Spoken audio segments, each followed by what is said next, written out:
Add 7 hard-boiled eggs right into a food processor. So I'm actually going to start just by cutting all of my eggs in half. You're going to repeat this with all of your eggs. Cutting them in half will just make it easier for the food processor to blend them. This is a really fast and wonderful, delicious recipe. Okay, and my last egg. Looking good.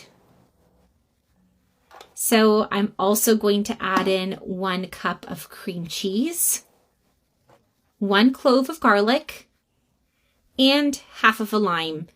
If your lime is small, use the whole thing, but my lime is just too big, so I'm only using half. Right, get all that lime juice in there. I'm also going to add in some parsley. If you don't like parsley, you can definitely substitute this with another seasoning if you don't like it. Okay, looking good. Now I'm going to add in some salt, just a spoonful.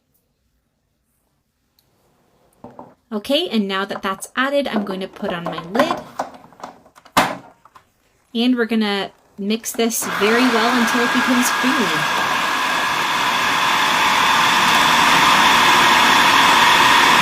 This part's going to take a couple minutes.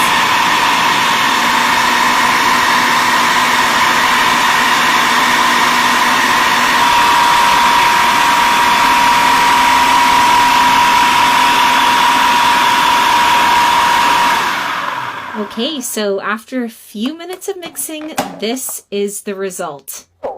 Look at that texture. This is the result of mixing hard-boiled eggs with cream cheese. Now, if you haven't guessed it, this recipe is for mayonnaise. So I'm just going to very carefully take the blade out of the mixture. Yep, just like that.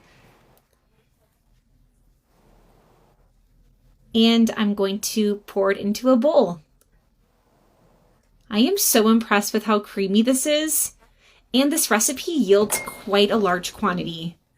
Look how creamy this mayonnaise is. Now, I'm just going to be eating this at room temperature, but if you want it cold first, you can just leave it in the fridge to get cold. Shall we give it a try?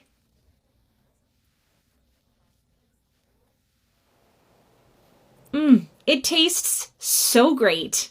Yummy. This is ideal to eat with bread or if you even have a piece of meat. This recipe is definitely worth making at home. Give it a try.